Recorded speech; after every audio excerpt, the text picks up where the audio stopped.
नियुक्ति मिलने के कारण पैदल मार्च, नागपुर से दिल्ली जंतर मंतर तक का सफर, वर्दी नहीं तो अर्थी, करेंगे सामूहिक आत्मदाह। ये खबर अर्धसैनिक बल पैरामिलिट्री फोर्स 2018 की नियुक्ति की है, जहां भारत सरकार द्वारा पैरामिलिट्री फोर्स में सन 2018 को 60,210 कांस्टेबल की भर्ती निकली थी।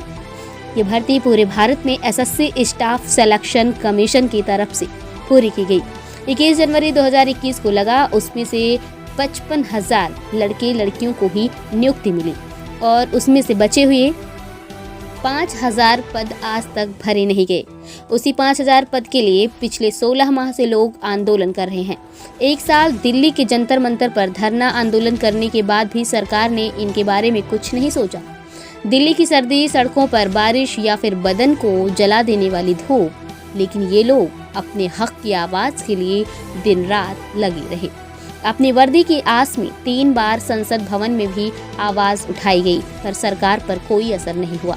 विभिन्न राज्यों से आए 17 अभ्यर्थी से आमरण उपोषण की शुरुआत की। उपोषण के दौरान हमारे 65 साथी हॉस्पिटलाइज्ड हुए और कुछ साथी आईसीयू में एडमिट रहे।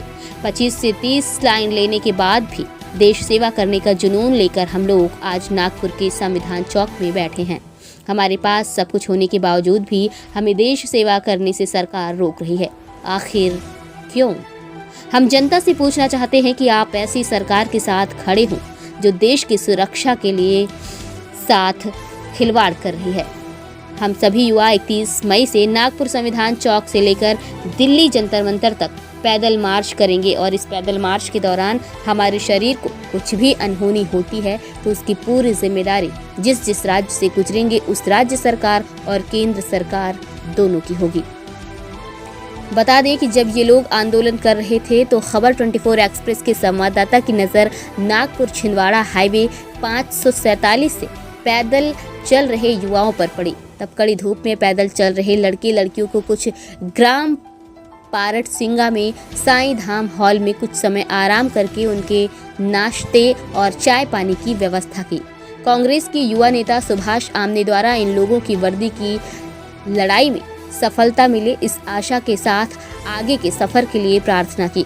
तो वहीं उनकी लड़ाई की कहानी भी विशाल लाडगे द्वारा सुनी गई।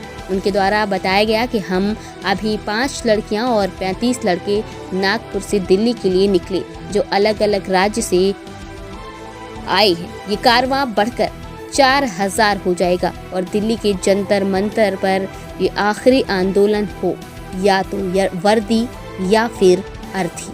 ब्यूरो रिपोर्ट राजू शित्ते, सौसर, खबर 24 एक्सप्रेस।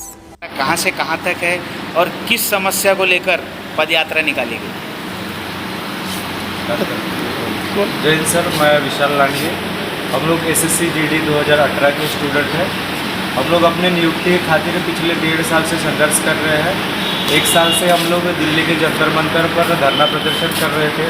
उस दरमियान हमने भारत के सभी सांसद के पास अपनी निवेदन दिए थे कम से कम नियुक्ति की बात की जाए, लेकिन आज तक हमारी नियुक्ति की बात कोई नहीं की।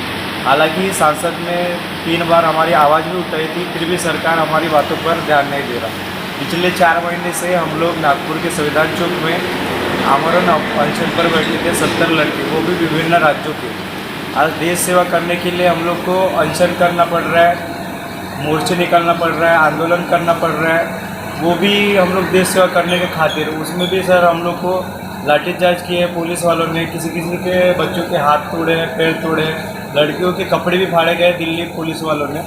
फिर भी हम लोग हारे नहीं सर, आज भी हम लोग संघर्ष कर रहे हैं।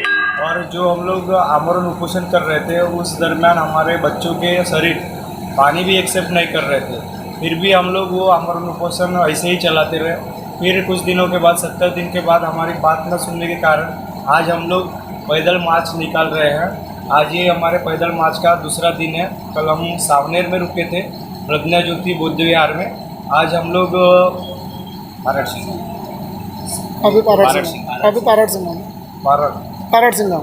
पारट सिन्हा में दोपहर के लिए अरेंजमेंट किए सर ने। तो ये हॉल में आज हम लोग रुके हैं। यहाँ से हम लोग जाएंगे सोलसर में। आज सेकंड दिन हम लोग सोलसर में रुकेंगे।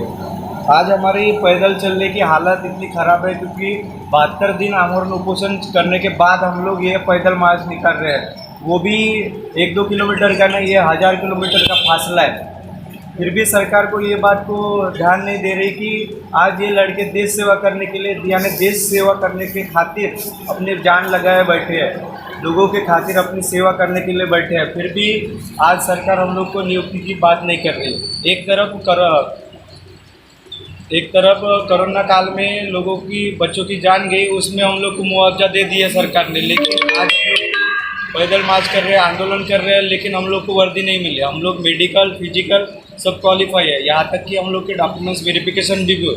आधे बच्चों को ज्वाइनिंग मिली है, आधे बच्चों को सरकार आज तक ज्वाइनिंग नहीं दी। मैं यही पूछना चाहता हूँ कि सर हम लोग की गलती क्या है? कोरोना काल आया, उस टाइम आपके पास बजट नहीं बोल रहे थे, लेकिन अब तो कोरोना नहीं है सर, तो अब तो आपके पास बजट है, तो अब तो हम हमारी वर्दी